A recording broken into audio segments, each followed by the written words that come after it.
Hey now, we are getting over, and I am the Silver King, Adam Silverstein, here to lead you through these hard times. With episode 406 of your favorite professional wrestling podcast. That's right, Getting Over is back once again, and it is Thursday, so you know exactly what that means. We are here to break down everything that happened this past week across NXT and AEW. NXT a few weeks away from its new Roadblock television special. AEW, of course, officially on the road to Revolution. Plenty going down across both brands this week, which means there is plenty for us to discuss right here on the Getting Over Wrestling podcast. We are going to do that momentarily before we get into our breakdowns of NXT and AEW. A reminder that this show is all about Defy. So be sure to head on over to Apple Podcasts and Spotify. Drop those 5-star ratings on Apple. Take a few extra moments. Leave a 5-star written review, because if you do, we will read it live right here on the podcast. Also, do not forget to follow us on Twitter at Getting Overcast for episode drops, news, analysis, highlights, and so much more. You can get it all on Twitter at Getting Overcast. Let's also not forget that this week, as we're taping and executing this podcast, is indeed Elimination Chamber week for WWE. If you have not listened to it already, we have a WWE Elimination Chamber Ultimate Preview episode in our podcast feed. You are going to want to hear that before the big show on Saturday. If you happen to be listening to all of this much closer to the event, there are timestamps in the episode description, so you can jump right to the Elimination Chamber Ultimate Preview. Either way, that show is there waiting for you. We will be having a WWE Elimination Chamber pre-show live on Twitter Spaces this Saturday, most likely 6:30 p.m. Eastern, 90 minutes before the show actually goes on the air for WWE. And then as soon as Elimination Chamber goes off the air, Saturday night, early Sunday morning, we will bring you a WWE Elimination Chamber instant analysis podcast right here in the feed for you to listen to. So be sure to subscribe if you're a first-time listener. If not, then you're already anticipating that instant analysis episode. Again, all of it here in the feed and live on Twitter Spaces at Getting Overcast. All that said, let's officially get into today's show. We're going to break down NXT and AEW. As always, I just mentioned it about timestamps in the episode description. If you only happen to be a viewer or fan or one or the other, NXT, AEW, you can hit the episode description, find the timestamp for the segment you want to listen to. But as always, I hope you listen through the entire show. Normally, on this Thursday edition, I shouldn't say normally, the vast majority of times on this Thursday show, we kick things off with AEW. We're going to be reversing that this week. I got a lot to talk about from NXT and AEW. I'm a little bit more enthusiastic this week to talk NXT because of what we actually got on the television program. When you look at AEW, there's a lot left to be desired. So we're going to be talking about all of that today, but we are kicking off with NXT, and we're starting that with Bron Breakker, the NXT champion, who began hour two kind of getting drowned out in his promo by a light Bron Breakker sucks chant to the tune of John Cena's theme. So, you know, Bron Breakker sucks, like that type of deal. He was beginning to address Carmelo Hayes as his presumed next challenger when Indus Sher interrupted. Jinder Mahal said he admires how Breakker has carried NXT, but he pointed out how some of the crowd is turning on him. The fans chanted again. Jinder stumbled around in his promo saying the tide is turning before challenging for the title next week.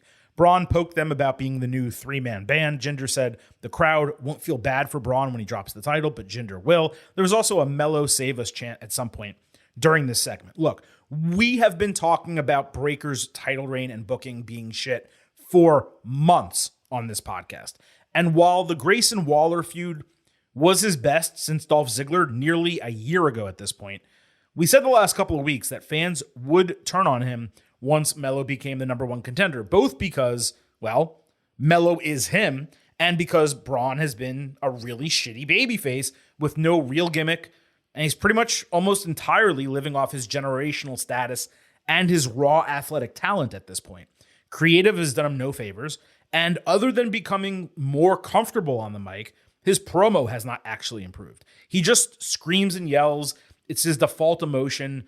And there's really, sometimes he does it for no reason whatsoever. Now, is it possible that these chants were planted to fuel a double turn storyline? Maybe. I would call that plausible.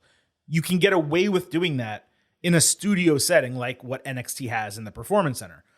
But if they weren't planted, then it's really hard to blame the fans for feeling that way because Breakker's reign has gone too long and his weaknesses remain on full display.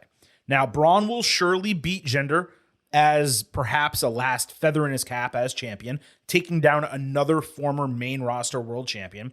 But when he loses to Melo at Stand and Deliver, WWE, they really need to ensure they do not call Breakker up. He needs at least another year in NXT, if not 2. And he has to spend time being a heel without the championship, maybe being a babyface as well without the championship, because right now Breakker is ice cold. And I should also mention, Jinder was piss poor in this segment. He did not carry his weight at all. So Breakker was rough. Jinder didn't help. The whole thing just did not play out well. We had Roxanne Perez and Meiko Satomura against Kaden Carter and Katana Chance in a scheduled women's tag team match main event. The Casey's earlier in the show apologized to Roxy for acting like asses last week. She accepted their apology, but made sure they still wanted to actually fight, which they did. The Casey's respected Meiko as the final boss, and Roxy thanked her for showing up, with Meiko saying she had her reasons. Now, I'm glad they did this because we pointed out last week how absurd it was for the Casey's to again show that annoying semi-heel type of side for no actual reason, while they were blaming Roxy, who had absolutely nothing to do with their loss, and she has nothing to do with actually booking the show. The segment didn't make sense last week. Their mini brief one night heel turn didn't make sense 3 or 4 months ago when they did it the last time. They're baby faces. The crowd wants to cheer them. Book them well. Bring them up to the main roster. Let's get it over with. In terms of the match, Satomura ate a code breaker and assisted Hurricanrana out of the corner from Chance. Meiko came back with a Pele kick on Carter before Roxy hit Pop Rocks and got the victory. After the bell, Meiko asked Roxy to return the favor by giving her a title match. Perez said it would be her honor and bowed to her, and it was clarified by Vic Joseph right before we went off the air. This would be a TV match, most likely at NXT Roadblock, which is a special we're getting a few weeks before we go with Stand and Deliver on WrestleMania weekend. So there was good action in the match. Surprisingly, despite the immense talent of Meiko and Roxy, we've seen better from the Casey's, and I think maybe that's because the agency was to ensure they didn't outshine the champion and her partner. The Casey's are a legitimate women's tag team, and if you have them doing a bunch of cool combination moves, and Roxy and Meiko are basically wrestling as two singles who happen to be a pair for the match, maybe it would outshine them. I don't know. My hope is this is not the start of a heel turn for the Casey's, but rather it was their final match ahead of the call-up that we've been wanting to enhance the women's tag team division on the main roster. As far as Perez against Satomura, there's no world in which Roxy should beat her, particularly in a TV match. I'm sure it's going to be a really nice match with an inside cradle or a similar trap pinfall type of finish, or maybe there's a straight DQ from whoever Roxy's next challenger is going to be. I'm sure as hell here for the match happening, but Satomura is a Hall of Fame level legend, still very much in her career. I think she's 42. Perez is literally half her age. I get that she's champion. It's cool. She does not need to beat her on television. Not clean, not with her finisher at a minimum. Tyler Bate fought Grayson Waller. This opened the show. Bate beat that ass early with Waller kind of running around commentary trying to escape him at one point. Bate countered the rolling cutter with his rebound lariat and did the helicopter slam. Waller came back with his flip over unprettier and mocked Shawn Michaels with tuning up the band, only to get caught by Bate. Waller then got caught again, cheating on a pinfall attempt with the ropes, only for the referee to stop counting. Bate reversed the combination for the win. Waller went off after the bell. He continued arguing in gorilla position with HBK and Matt Bloom, who he called A-Train, which really popped me. If he called him Prince Albert, that's the only way it would have been better. HBK called for the commercial break and ended the segment, and Waller later posted a video of him being kicked out while still ranting at HBK, calling him washed up a stooge, stuff like that. The match was solid but unspectacular. Bate going over was the right call from a storyline standpoint, and because you want to rebuild him in his comeback, Waller remained strong in his ranting and anger directed at Shawn Michaels. this does seem to be set up for Waller to be like the opponent for a special WrestleMania weekend surprise, whether that comes from the main roster or outside. It could be Dragon Lee making his debut. There were some visa issues, which is why we haven't seen him yet. It could be a returning Shinsuke Nakamura, who obviously for an NXT crowd would get a massive reaction. Or it could also be an out of left field shocker, like obviously we had Jushin Thunder Liger previously when he fought Tyler Breeze. It could be another surprise signing, someone who's an independent that they're just doing a one match with. Who knows? The idea would be the surprise signing gets the win, and Waller then debuts on Raw or SmackDown the following week. Given this guy, he's already 32 years old. He probably needs to be called up sooner than later. He can go in the ring. He's capable on the mic. We've already seen him on Raw. Pretty much, was it a year ago, 18 months ago? He did a couple of those segments. So if he's not going to be NXT champion, which it doesn't look like he's going to be, unless you're going to immediately put him into a storyline with Wes Lee and have him beat Wes Lee for the North American Championship, it does feel like Waller, he's aging out. It may be time to get him up there and just move on with his career. And I would say either put him with Miz, which I know is like an eye roll that they always do. Someone new comes up, they put him with Miz. But either put him with Miz and quickly turn on him, or make sure you keep him on a different show because they're far too similar on the mic and personality-wise to be competing for space on one program. So we will see what happens with Waller, but that's just my take based on what we got Tuesday on NXT. Now, JC Jane said last week was the end of Toxic Attraction officially and the beginning of her own story. She wore a really cool cartoon t-shirt of her boot Gigi Dolan's face. JC was proud about being the talk of NXT over the last week and only regretted not pulling the trigger sooner. She called herself the only victim. She called Gigi Janetti and said them being separated will expose Dolan. Then she tore apart the crowd, saying she didn't fit in Toxic previously, yet she's still the last one standing in the end. Easily JC's best promo on NXT, like not even close. She held court in the ring. She didn't slip up at all. She commanded the crowd. I would say if we were grading it, she would get like a B+ here. And when Gigi returns, hopefully she gets a really big babyface pop opposite her. It sure sounds like this might be a last woman standing match at Stand and Deliver. And if that's what they do, it's going to make a lot of sense. Indy Hartwell backstage admitted to enjoying seeing Gigi get her skull kicked in last week because she hates Toxic. But at the same time, she said, hey, JC has it coming for her as well. And JC needs to get behind me in line when it comes to contending for the women's championship. So I presume the booking will be JC going over Indy before Hartwell gets called up. But hey, I've thought that for months now. JC Gigi has to be a stand and deliver match, as I just said. And that means Roxy's challenger needs to be someone else. Now, it could be Satomura. It could be Hartwell. Maybe it's someone out of left field. But it will be curious to see what they actually do with Roxanne Perez at that show. We had a North American Championship Open Challenge with Wesley in the ring. Tony D'Angelo and Stax stalked him as he walked to the ring, and then they answered the challenge, only to get taken out immediately by Dijak. That opened the door for Von Wagner to come in from behind and blindside Wes, tossing him around. He drilled Wes's head into the announce table a half dozen times. Mr. Stone kept yelling at him, yo, get him in the ring. That's the only way you can actually win the title. Von didn't listen. He kept doing it. Wagner eventually snapped at Stone, but maintained control once he got in the ring. Wes avoided being chucked outside as he was in that ladder match, which in that crazy spot, he drilled Vaughn with kicks and knees before hitting the cardiac kick finisher for the win. Wagner later went wild in the locker room. Stone explained, hey, you lost, not because you're not talented, but because your walls are up and you're not making connections with anyone, the fans, me, or anyone else. He again did the help me help you reference, of course, from Jerry Maguire. And to my utter shock, he even mentioned the Come Tuesday meme from Twitter involving Von Wagner, which was hysterical that that's now like canon on WWE television.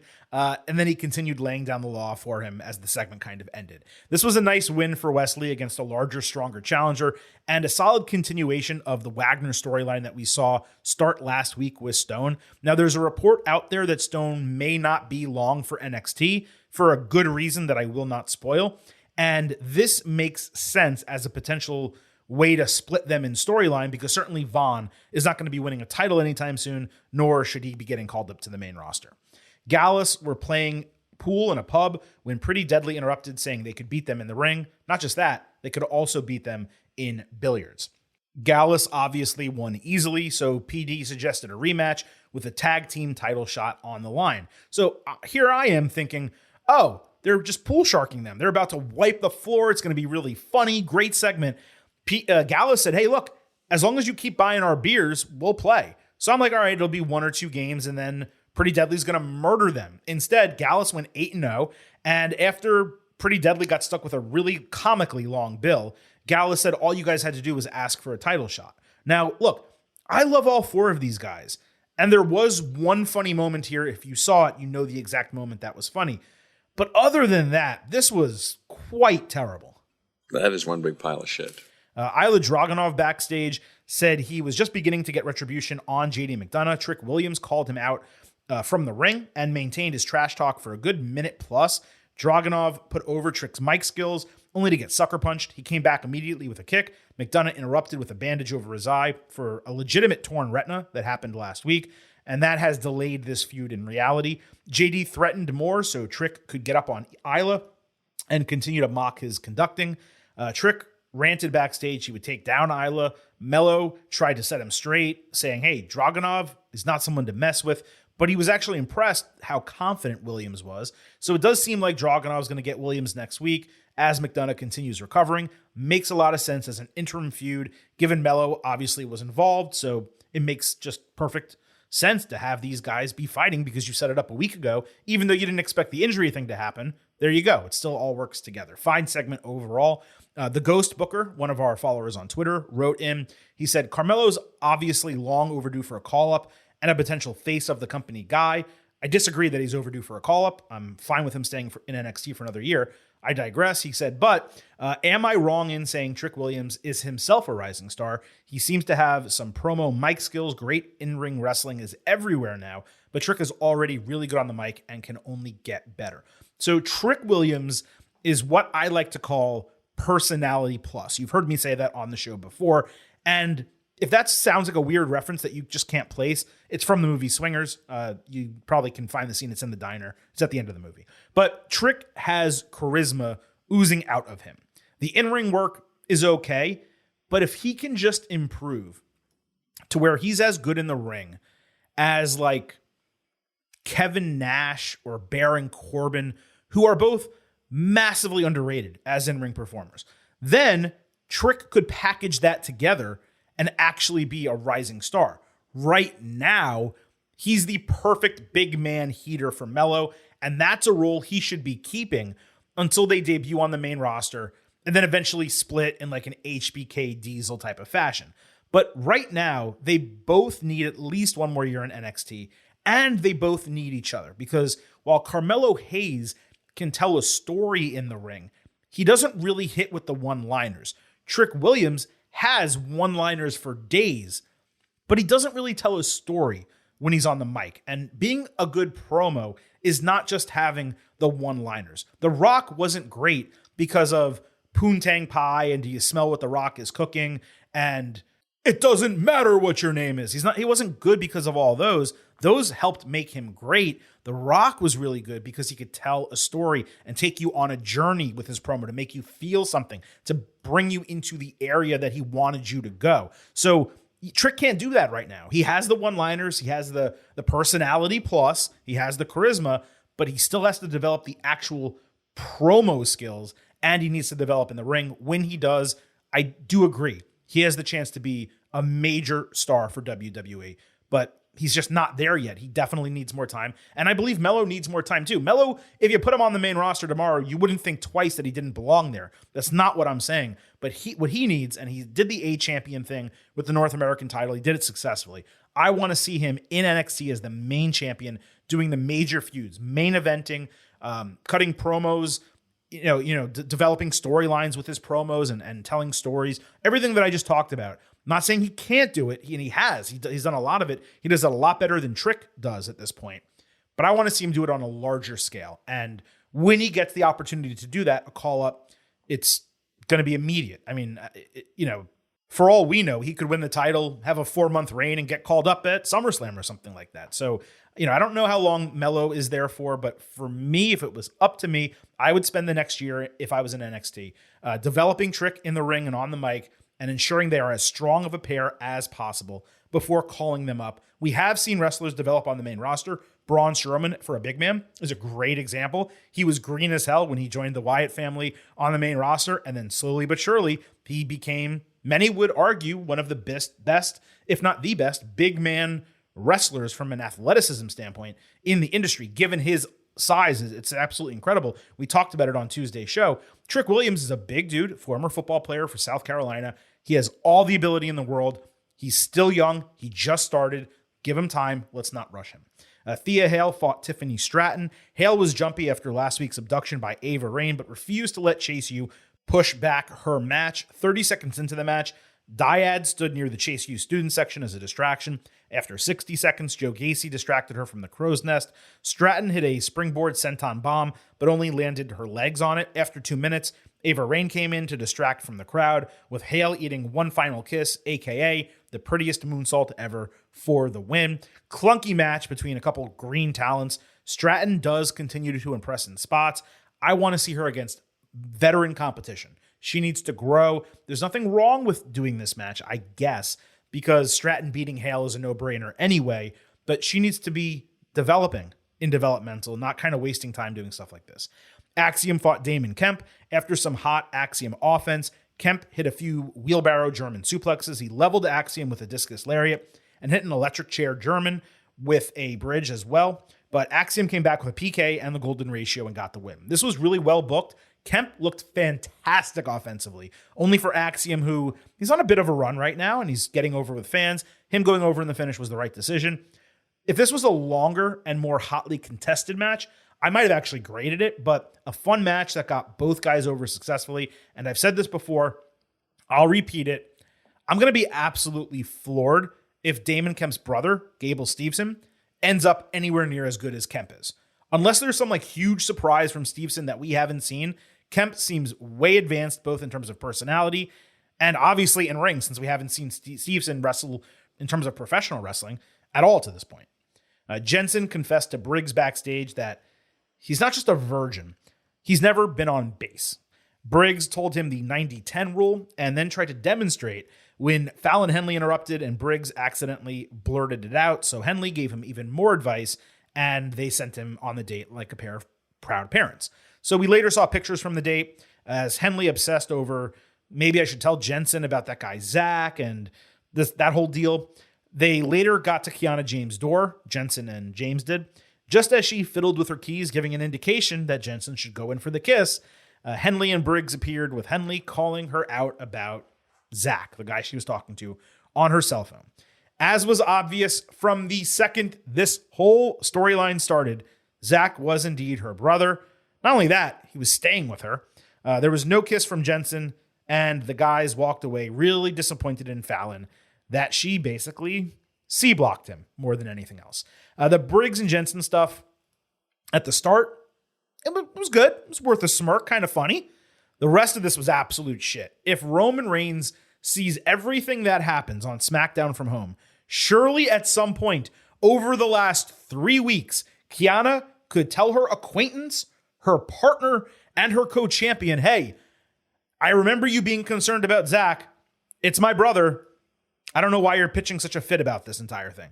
If this happened within 1 hour on a single episode, like James was on the phone call at the start, then her and Jensen went on the date, and then at the end of the show, Henley was like, why don't you tell him who Zach is? Then okay, it would have been fine. It would make all the sense in the world. But to stretch this out over 3 weeks, give me a break. Also, the acting was horrendous throughout this. I gave them credit a few weeks ago from improving their work, but it's just going downhill. I got to do it. This was just bad TV. 0.0. Javier Bernal entered the Diamond Mine dojo, asking Tatum Paxley to be his Valentine.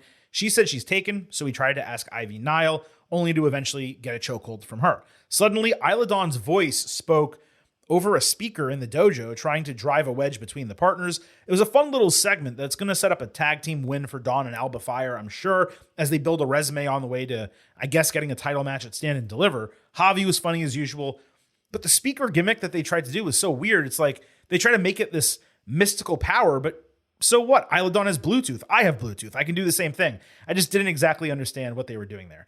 Apollo Crews threw his journal on the ground, feeling betrayed by Daba Kato, questioning what he did and why he did it. Crews said his focus now turns to revenge. It was a nice little promo package without the vision gimmick bullshit that we've been dealing with.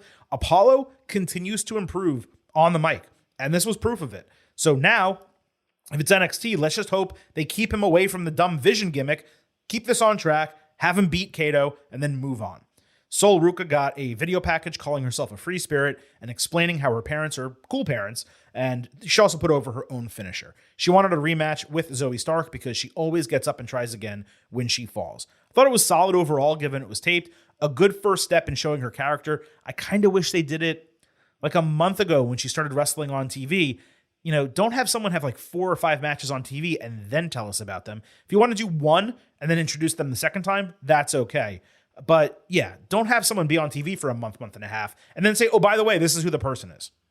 Hank Walker fought Charlie Dempsey. Walker showed Drew Gulak his new singlet, but was sad that his new boots did not arrive in time, so Gulak lent him his own silver boots. Walker got in a couple submission holds early. Dempsey countered into a crossface trap for a quick tap out.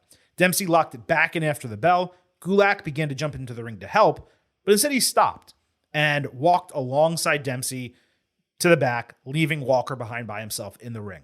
This went as expected, and we finally got the payoff that dragged out a bit too long. The question is whether Gulak is going to do a full catch point style faction or just a small team or a group. I'm going to be really interested to see that play out. Overall, NXT solid episode top to bottom, left some to be desired. The wrestling that we've gotten on TV has not been great over the last few weeks. No issues whatsoever with Vengeance Day. There was some strong wrestling on that show, but the TV wrestling in ring has not been great overall. And, you know, at this point, we're kind of, when you shove a TV special like Roadblock between one premium live event and another, I don't have a problem with that. I think it's a really good idea. When you have 2 months, you do a TV special at the 1 month point, and then you do the premium live event. But it's strange because your crowd, your fans, everyone's expecting the build for Stand and Deliver to happen right now. You've already pretty much determined a number one contender in Carmelo Hayes, but you're not having them go face to face. And we're still another like week out, I think, if not 2 weeks out, building for this Roadblock show. So then you're delaying actually getting to that feud until after that's over. Then you have 3 weeks left before WrestleMania weekend, Stand and Deliver. And it just feels a little bit rushed. So we'll see how they do next week. But again, I'm liking some of what we're getting from a storytelling standpoint. The in-ring product is leaving a little bit to be desired. And yes, it is developmental, and I'm not expecting 4 or 5-star bangers on NXT television. But there was a good period of time where we were getting, 3.5, 3.75, 4-star matches pretty consistently during this, new era, 1 per show at least. And we just haven't really been able to sink our teeth into that recently. Maybe it's a product of who's there and who's not at this point. It's really tough to say, but I'd like to see a little bit more concentration on the in-ring wrestling and a little bit more cohesiveness when it comes to the storytelling, and really not just the storytelling on the show, but how it makes sense on a week-to-week basis. Of course, the Briggs and Jensen thing, which I got way more upset about than I should have. That's just an example of it, though, where it doesn't make sense that these people, we're on SmackDown, everyone knows what's going on, but on NXT, these people all live in the same area. It's basically like it's like wrestling college, and yet no one over a 3-week period can ask another person, hey, who was that on the phone? Why wouldn't you tell me? Why are you keeping it a secret? What's going on? Just tell me it's your brother. Or that the other person would just seek them out and say, hey, it's my brother. You're freaking out for no reason, which is what normal human beings would do. All right, let me get away from that. I'm getting upset about it again for no reason. Let's move over to AEW, where we are going to talk about Dynamite and Rampage together based on the segment. So if it's something with Bryan Danielson, we talk about all Bryan Danielson, and then we move forward from there. This week with AEW, I just thought, candidly, it was among the least interesting weeks of television they have put together in months. The worst part is, while we've had some problems with creative and their storytelling over the last few weeks, we were always able on this podcast to say, hey, at least they're putting on bangers. I mean, I think I said for the last 3 weeks in a row, there were 3 matches on each Dynamite that were 3.75 stars or better. That's crazy. That high level of wrestling on television is nuts. So yeah, if you're going to struggle from a storytelling and creative standpoint, but you're putting on banger matches. I still want to see your show. Unfortunately, this Wednesday, that wasn't even the case. There was no saving grace. Tony Khan won't even be able to absurdly claim the cage match ratings are good this week. I don't know if you guys saw that he said that last week. It was absolutely laughable. The problem right now in AEW is there's just not a compelling reason to tune into the show each week unless there is a high quality match on the card. Do I really need to hear MJF call himself the devil again? Do you really need to hear Hangman and Mox repeat the same stuff because the feud that was supposed to be over still isn't over? And I don't disagree with the way they booked it. I'm just making the point. Do you really need to see a WWE Divas era NWO knockoff that is completely flatlining? You don't. And all of this is self-inflicted. Now, they have a few weeks left before Revolution. And I think I said on last week's show, I believe they can turn the tide. I still do, in many ways, believe they can turn the tide. But a lot of this is it's just not working. And it feels like we're in line for another rushed pay-per-view build. Not for everything. Obviously, there's 2 matches on the card, the top 2 storylines that are booked, and they make sense, and the storylines are solid, and there's no issues whatsoever there. But almost everything else, sure, there's some storylines that are developing into what the booking will be for Revolution, but none of it is that enthralling. And there's a lot of things, for example, Swerve Strickland, we're making the assumption he's going to be fighting Keith Lee, where it's like, okay, well, you're looking at your watch, time's ticking. Let's get to this. Why is this guy fighting Dustin Rhodes still? Why is he still worried about second generation performers? Let's get into the Keith Lee feud. Let's bring it back and get it ready for the show. So we'll talk all about that right now as we break down Dynamite and Rampage. We'll start with Dynamite for this part of the show, where Bryan Danielson, in a promo taped backstage last week, exclaimed that everyone knows he has more heart and soul than MJF, whose act last week proved he was scared and desperate. Strong but short promo from Bryan. The gimmick this week was that MJF was contractually obligated to appear in Laredo, Texas. So MJF opened hour 2 with the same No Hablo Espanol joke from last week and the same I'm the devil line. The crowd, though, was hot. It tried drowning him out with STFU chants.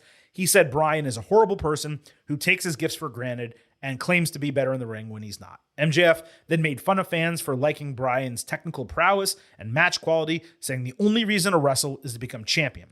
He admitted Bryan will be a tough hill to climb in an Iron Man match, but promised he would again prove his path and make sure that he is the best wrestler in the world by the time the final bell sounds. And then he introduced Christopher Daniels as one of Bryan's mentors and rivals, who he said was going to prove his point. CD comes into the ring. He immediately reveals MJF paid him money to denigrate Bryan on TV, but he wouldn't take it because Danielson will, quote, knock your dick in the dirt. CD put over Bryan's run in Ring of Honor, saying it was real wrestling, making a veiled comparison to WWE. He said AEW and MJF wouldn't exist without Ring of Honor, and the closer was CD saying Bryan is what MJF wishes he could be, the best wrestler in the world. MJF slapped the mic out of his hand. Daniels eventually smacked him back, and MJF locked in Salt of the Earth until Bryan ran in for the save. And this remained the one storyline that truly has juice at this juncture with Revolution ahead.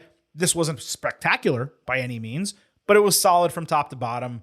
No complaints, really. MJF's promo was repetitive, but Daniels added some fire to the segment. Danielson saving his mentor, friend, whatever, former coworker or current coworker, I guess. It's fine. It's not quite Ace Steel with CM Punk. It did feel repetitive that they were trying to do something similar with that.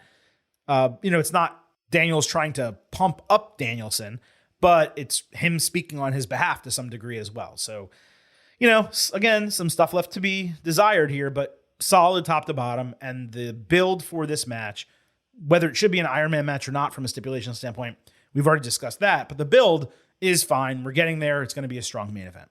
On Rampage, Ruby Soho fought Marina Shafir. Ruby won with Destination Unknown. This was basically the typical Rampage match when someone has something bigger coming up on Dynamite. It got the standard double commercial break. Saraya and Toni Storm came down for a confrontation afterward. When Britt Baker and Jamie Hayter attacked them blind, they got separated. Soho stayed in the ring. She decided not to take sides. And this led to the triple threat being announced live as if it was off the cuff. It's the same match that was originally scheduled a few weeks ago. If you remember, I criticized that at the time for being a triple threat without a reason for being a triple threat. And here we are weeks later in the exact same situation. The Rampage segment should probably have resulted in a tag team match between Saraya and Storm against Baker and Hayter. Soho was completely uninvolved, standing in the ring by herself. Now, if this happened in the ring and Ruby got hit and then hit someone back, or she tried to physically break them up from fighting, okay, then there's a reason to do a triple threat wrestling match. Ruby is involved in the storyline, but to this point, only tangentially. They're like, we want you to be on our side. Okay, fine, but why are you going to have her fight against one member of each team? It just doesn't make any sense. It's shit booking, plain and simple. The match was a great idea. Storm, Soho, and Baker, I want to see that. But you have to do something on TV specifically that builds it as a triple threat match, a reason for the match happening, beside the fact that two people are pulling her in different directions. Why does she want to fight either of them right now? She doesn't have a reason to do so. So now let's get to that match on Dynamite. Storm, Soho, Baker, triple threat. This main evented. It started with 10 minutes left, and there was a 3-minute commercial during it. This is the main event of the show. Early story was who Ruby would wrestle and who she wouldn't. And guess what? She fought both of them because, it's a triple threat match, and she's not on either of their teams. Saraya distracted Britt. Baker later rolled up Storm during a German suplex attempt for a double spot that was pretty cool. She hit a ripcord elbow, strike, and swinging neckbreaker on Storm. Tony cold-cocked Ruby flying and put her in the Texas Cloverleaf, with Britt running in, attempting to double up with lockjaw. So Saraya, who again wasn't in the match, broke the fall. Storm hit Hayter with a tornado DDT off the apron. Again, Hayter not in the match. Saraya took out Baker with her swinging move. Then Saraya spray painted green spray paint on Storm's ass. She literally bent over so she could spray paint her own ass and ran into the other corner to hit Baker with a hip attack. But Soho threw Storm outside after that. She threw her into Saraya and rolled up Baker for the win. After the bell, Saraya slapped Ruby, I guess, for winning a triple threat match. Then Hayter yelled at her also, and they both left with Ruby, again, standing alone in the ring, not hitting anybody. At least Ruby won this match, but this was overbooked nonsense. Let's start with the simplest criticism of the entire thing. Spray painting your partner's ass when they're wearing slick, plastic, vinyl, leather gear, whatever it was, and it's black, that ain't working. And it has no impact on the finish or how Baker looked. If you want to spray paint her in the eyes and get green all over her face, that's going to work. Then you have to use regular paint. This is not how spray paint works. It's like they didn't even attempt to do it and see, hey, is this even going to work if we do it? Or is it going to look stupid? Guess what? It looked stupid. Pure stupidity to do that spot at all. Now let's move on to things that actually matter. The story of how will Ruby align? It's fine on its own. Saraya being mad that Ruby won a match that she was in as a singles competitor. And not only did she win the match, by the way, she pinned Britt, who Saraya hates. So she should have been at least a little bit happy about that. It didn't make sense, even if she did throw Tony out of the ring. Now, it should have been the better of two evils for Saraya. Ideally, she should have come into the ring thinking that meant Soho was on their side, given that she pinned Baker. So maybe she tries to shake her hand. Ruby denies her. Then Saraya gets heated after that. It almost seemed like they were setting up for a triple threat for the title, Hayter, Soho, and Saraya, which would be nearly an identical match to what we just got here. In kayfabe, a surprise person aligning with one side or another before Revolution wouldn't make sense, because then you could create a 6-woman match for the show.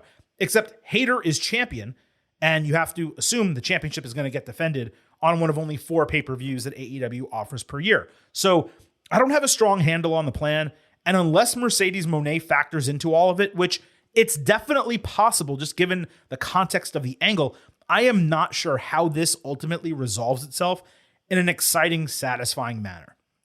On Rampage, Blackpool Combat Club fought Kip Sabian, Butcher, and Blade. Sabian took the swing. Blade took the sharpshooter. Butcher ate a cutter from Jon Moxley and a German suplex from Wheeler Yuta. Claudio Castagnoli hit Blade with an interesting fireman's carry slam that I hadn't seen before. Mox pushed Claudio out of the way, catching Sabian springing with a cutter before Claudio beat Blade with a European uppercut. This went 15 minutes, 1/4 of the show. You may be asking, Silver King, Why did this match happen? And what did it accomplish? I have no idea. Your guess is as good as mine. On Rampage, Hangman Page wondered why it's always been Renee Paquette interviewing him about Mox. I've been wondering this for weeks. Page was incensed that some think their hot rivalry ended on a lucky pinfall. Sabian, who just lost to Mox, told Hangman to grow up because shit happens. Hangman took a swing, Sabian avoided him, and it seemed like that they would fight. And I'm glad they addressed the elephant in the room, being Renee, but this would have been better placed on Dynamite. At least that's what I thought. On Dynamite, we had Mox and Claudio against Roosh and Preston Vance in the Tornado tag team match. This was booked after the Danielson attack last week, so it furthers our point that BCC has strangely been nowhere to be found getting Bryan's back all of these weeks, but they're happy to wrestle in a match for him. The heels attacked in the crowd during the BCC entrance. Vance speared Mox off the apron tope style into the other men. Claudio wrapped a chain around his fist to beat down Vance so that he could blade. Mox also bladed earlier in the match because, of course, he did. Jose hit Claudio, so Yuta ran in. Claudio caught Rouge flying with a European uppercut outside, and Mox ultimately got the win by hitting the hammer elbows and choking Vance out with the chain while in a leverage armbar. Hangman was angry watching backstage when he suddenly got blindsided by Sabian, Butcher, and Blade ahead of their scheduled match on Dynamite. So as always, I appreciate when AEW actually goes and uses tornado rules for a tag team match, given that's how most, not all, but most of their matches operate anyway. This was exactly what we expected coming in, with two guys blading and BCC winning. Fun TV, some extremely inventive spots in the match. It made it entertaining, but it didn't have any long-term relevance going in either direction, and I didn't think it was good enough to get graded either. It was just kind of entertaining. Now on Dynamite, we did have the Hangman and Sabian match.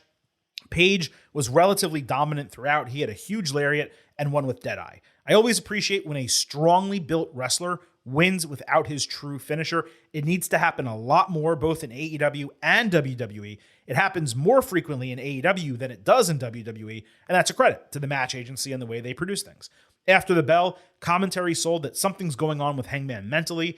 BCC entered the ring almost Shield style, with Mox saying their business is finished, and while he respects Page, he has no fear for him because Page will never beat him again. Hangman said he's not happy with the last match result, and Mox can't be happy winning with a ball and chain roll-up. So Hangman appeared to challenge him for a last man standing match at Revolution. He kept saying, we're going to see who the last man standing is. It just seemed pretty obvious.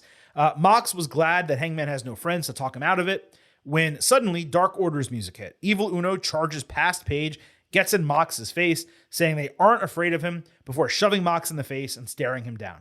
I will admit, it's always funny when you have someone in a full mask, like not a lucha mask where the mouth is open, but when someone's wearing a full mask and they're trying to cut a promo and it just sounds muffled. It always reminds me, there's a clip on the Howard Stern show where they went to, I think it's a Star Wars convention. There's a guy, Darth Nihilus, and he tries to talk in this mask and it didn't work from a audio engineering perspective. And I couldn't help but laugh the entire time I'm watching this happen. I'm like, this is so ridiculous. Evil Uno, this large dude in a mask who's like a comedy wrestler, like talking shit to Jon Moxley, who's basically bleeding from the face or recently bled from the face and has cuts all over. It was just a funny perspective, but I enjoyed it. I thought it was fun to see.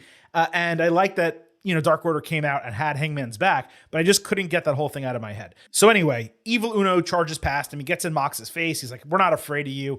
And then they stare each other down. Mox ends up looking past Evil Uno and accepts Hangman's challenge, but he accepts it as a Texas death match before Page argued with Uno and Dark Order as BCC left the ring.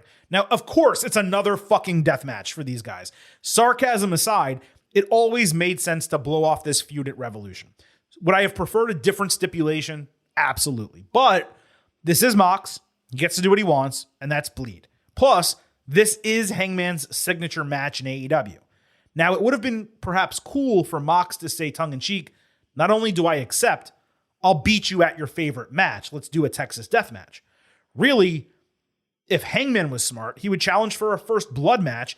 He gets in the ring with Mox, he wins in 94 seconds. He takes the rest of the night off. Even though Dark Order is irrelevant, it did feel fresh to see Uno show some balls and get in Mox's face. I presume they're going to fight soon with Hangman saving Uno from getting murdered. All in all, a pretty successful build to the number 2 Revolution storyline, but it does leave a lot to be desired, and much of the promo kind of rang hollow because we've heard it so many times from them already.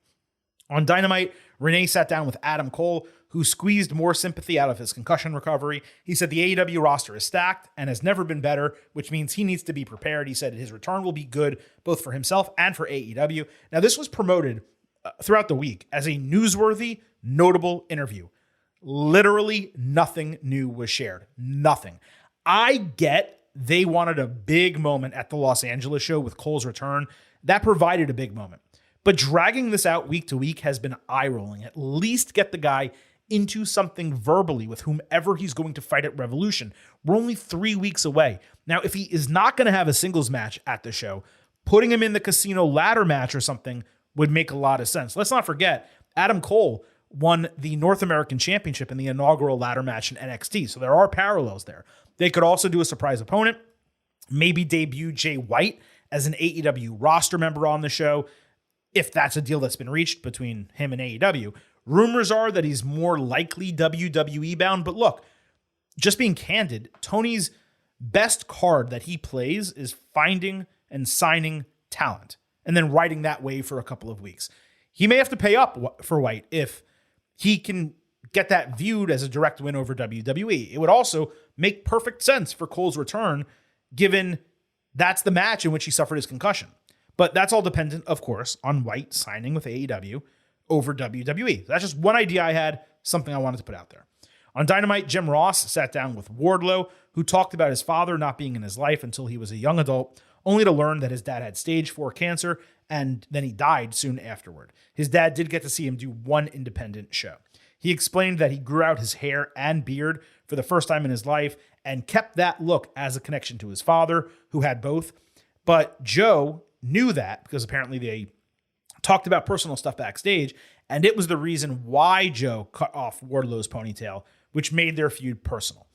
The positive here is this was a good sympathy-building segment for Wardlow, who finally provided the audience with some insight into his personality, his upbringing, and his character. We finally got something to chew on beyond big, strong dude who does power bombs. The negative is this story should have been established in kayfabe before the haircut happened. That way, it actually mattered in the moment instead of just seemed weird. Also, this happened 6 weeks ago on December 28th. So now, 50 days later, we learn the reason why his ponytail was cut off. And it sounds to me more like closing a plot hole than actual plot. How do you have this guy say this now and not the week or 2 weeks after it happened at an absolute minimum? So again, this was well done, but the rest of it was really thin, to say the absolute least. On Rampage, Dustin Rhodes said in a backstage promo, Swerve Strickland crossed the line by mentioning his family, promising Swerve would not tarnish their name. He promised to come after his blood and soul when Mogul affiliates easily beat him up 2-on-1, with Swerve threatening him after and saying, Happy Black History Month. Half of Dustin's promo was nonsensical. The Black History comment was nonsensical. And again, this storyline is nonsensical. Market zero! On Dynamite, there was an All-Atlantic Championship match, Orange Cassidy against Lee Moriarty. Stokely Hathaway used his wrist cast to block Danhausen's curse. Orange hit a tope suicida, tornado DDT, plus a diving DDT, beach break, and an orange punch. Moriarty still came back with a Motor City stretch, but Orange countered into, I think it's a seatbelt pinning combination for the win. That's really being overused in AEW. Let me just put that out there. Satnam Singh walked on stage to distract as Jeff Jarrett and Jay Lethal with the Golden Globe attacked from behind and also took out Best Friends. Acclaimed saved Orange from a guitar shot, and that's it. The match was fine. It was appropriate for Rampage, but not in a main event slot. And Acclaimed being thrown back into a match with these guys that they used to feud with for convenience, that is Vince McMahon booking. It's just not good. On Dynamite, we got that match. Orange, Best Friends, and Acclaimed against Jarrett, Lethal, Singh, and Sanjay Dutt. This opened Dynamite. The Gun stood on stage taunting halfway through. Jarrett ate an orange punch on the apron. Then Dutt took Scissor Me Timbers with the faces winning in like 12 minutes. It was just nothing. On Dynamite, the Gun's first title defense was announced as a triple threat at Revolution, with the teams being decided by a tag team battle royal next week. And then, get this, folks, a casino tag team battle royal in 2 weeks. Acclaim interrupted the announcement, claiming they were screwed out of the titles. So they are invoking their rematch clause to make it a fatal 4-way. This was wholly unimpressive. The entirety of the booking was unimpressive. And I want to break down all the ways that this is nonsensical. And I'm going to get even more upset than I was about Briggs Jensen, Fallon Henley, and Kiana James, okay? Number one, if the plan was always a triple threat or fatal 4-way, why the fuck were the titles taken off Acclaimed in a situation where they had to take the fall, even via cheating, last week? You could have taken the titles off of them in a triple threat or fatal 4-way without them losing at all. 2, why was the match booked as a triple threat? What's the reasoning? It's their first title defense. Why are they going up against 2 competitors? 3, if you're doing 2 qualifiers, why the fuck are both of them battle royals? How about getting a little creative? Winner of the battle royal gets in. The 2 teams eliminated last fight for the final spot. 1 battle royal and 1 gauntlet. Or how about 1 battle royal and Acclaimed get the other spot, given how they lost the titles automatically, and you have a triple threat. Number 4, since when does AEW have a rematch clause? The entire booking of this was, at least to me, legitimately infuriating. I hate this. I hate this crap. Stop. Stop with the crap. The way AEW creative is going these days, it's almost like Tony Khan is putting the shows together week to week. This may not be the worst that AEW has booked shows, but in totality, it's close. And speaking of that, on Dynamite, the Elite were back holding basketballs because Tony Khan owns Round Ball Rock and it's NBA All-Star Weekend. Basically, they're promoting the game for TNT, the All-Star Game, without mentioning the network. Not once did they say the NBA All-Star Game on TNT to tell people where to watch it. Top Flight and AR Fox stepped up wanting a rematch. Kenny Omega was about to accept, but Don Callis turned it down. So Dante Martin questioned their balls, and Kenny's like, all right, let's fight. Wasn't one of AEW's main promises, hey, we're not going to give you rematch after rematch. All we're getting these days seems to be rematches. This is the definition of that. It's a rematch for no reason. There's not even a storyline reason to do the rematch, and no one is going to benefit from the Elite beating a team that they already beat. What we got from these 6 last week was great. That's it. You don't need to do it again. The most interesting thing in this segment was a quick glitch during the Elite promo, which was basically a wavy House of Black image. So I presume the booking is going to be House of Black attacking maybe at Rampage, next week on Dynamite, eventually leading to a title match, maybe even at Revolution. The problem is House of Black needs to be the team that beats the Elite for the titles. And doing a 2-week or 3-week storyline for that to happen after the Elite just won the titles back after a 7-match series doesn't make any sense. So hopefully this is a tease of what's to come after Revolution. But really, Elite House of Black is a pay-per-view level match. And when you do it, the titles should change hands. We still have the whole Eddie Kingston Ortiz thing that House of Black is tangentially involved with. Maybe they were just used as a device for that. We'll talk about that a little bit later. I just don't know what they're going to do here, but I did like the tease, and it has us talking about it, and that was the purpose of them doing it. On Rampage, Jungle Boy fought Ryan Nemeth. Jungle Boy won quickly with a sliding elbow strike and mentioned that he wants a title. Brian Cage walked out and slashed his throat. Commentary said, they have unfinished business from Winter is Coming. I'm not being dense. I legitimately don't remember them feuding, having beef, or anything like that, but Jungle Boy Cage is a good matchup. This was another example, though, of getting someone to win Jungle Boy on Rampage because they have a bigger match coming up on Dynamite, rather than just telling a different story on Rampage that's interesting. So we had Jungle Boy and Cage on Dynamite. There was a great counter into an inverted Alabama slam-style sit-down powerbomb from Cage. Jungle Boy also ate a buckle bomb and a flatliner, but he came back with a crucifix bomb, that sliding elbow finisher, and a schoolboy for the win. Nice storyline victory. It's kind of strange how he and commentary both point out he wants to go after a singles title, but they won't specify which one. Well, there's a world title, and he's not at that level yet. Samoa Joe holds 2, and Orange Babyface has the other.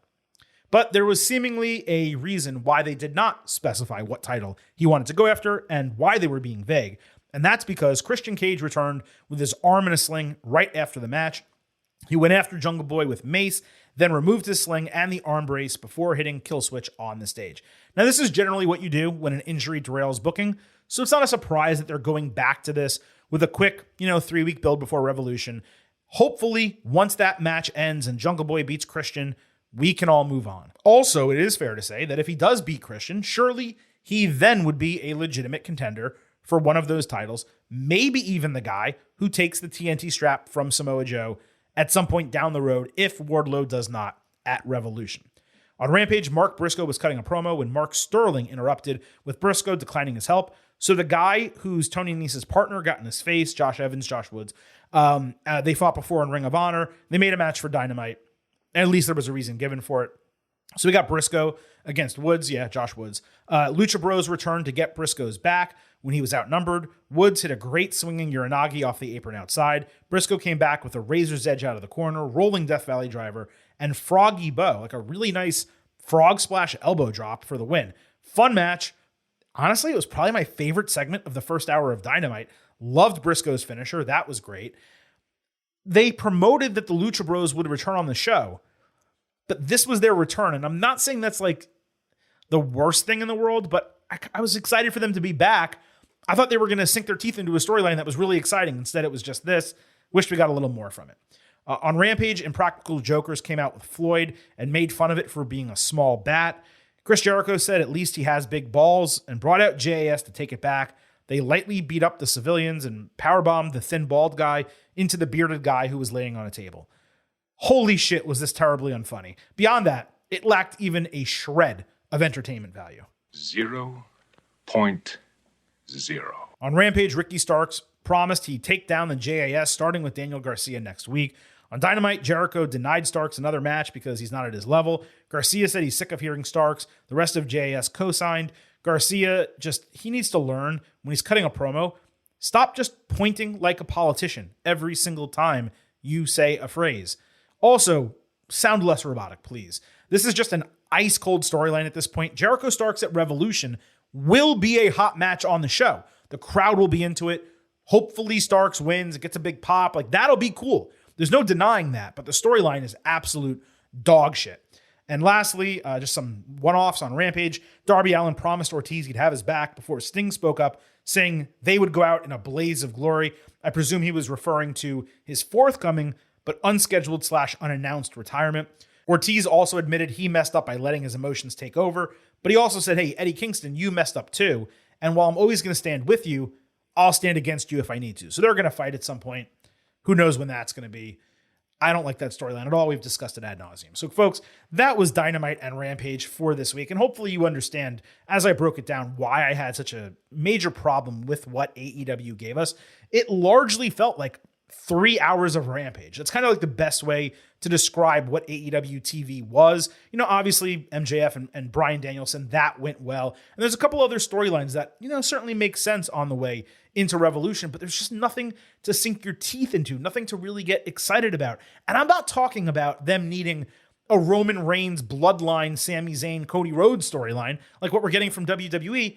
How about just something as good as like Judgment Day with Edge and Beth Phoenix? Like, you know, something moderately interesting. Again, we have a couple things with the two kind of co-main event storylines, but the rest of the show is just lacking massively, and it was really, really difficult to get excited about AEW this week. So, folks, that is how we are wrapping up today's show. Thank you once again for listening. A reminder of what is still to come here on the Getting Over Wrestling podcast. We will be back Saturday night with 2 shows. First, we will have a live WWE Elimination Chamber pre-show on Twitter Spaces approximately 6:30 p.m. Eastern.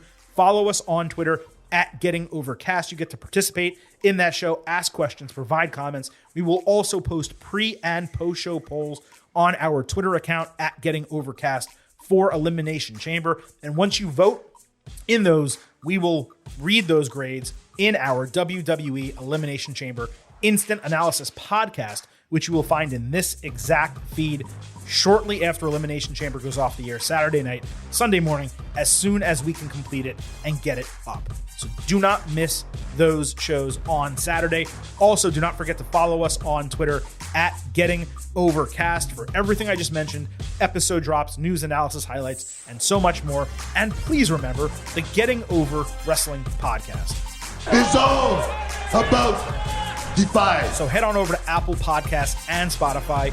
Leave those 5-star ratings on Apple. Take a little extra time. Leave a 5-star written review, because if you do, we will read it live right here on the show. Thank you all once again for listening. Do not forget to join us Saturday for big WWE Elimination Chamber shows. At this point, the Silver King is going to sign off and leave you with just 3 final words. Bye for now.